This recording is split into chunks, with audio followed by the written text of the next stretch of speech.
Hi everyone! So this is our 12-wheeler truck with 15-ton screen. So Daewoo siya, original left-hand drive, Korean surplus but fully reconditioned. So 2018 year model siya sa ORCR. And then this is a 12-wheeler truck. So ang truck capacity niya ay 19 tons.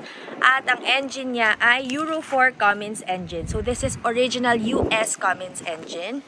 And then, ang boom niya is Dongyang 3506 15-tonner boom. 6-section boom siya with maximum working height of 25 meters. So, kung mapapansin nyo, ito yung operator's cab. And right there is the anti-2-block device. So, kailangan merong anti-2-block device kung gusto natin makakuha ng DOLE third-party certificate.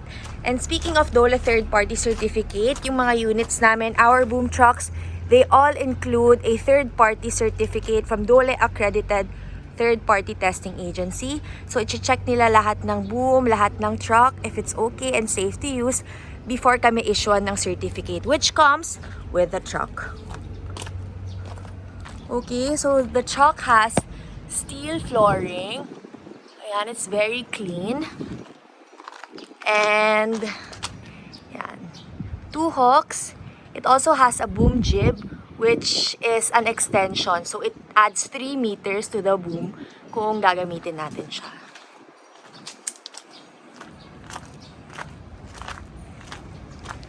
Ayan. This is how it looks like from the side. Ayan yung hydraulic oil cooling fan.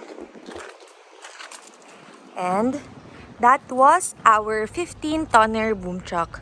So, if you wanna see this unit, you can come visit us at Fairview, Quezon City.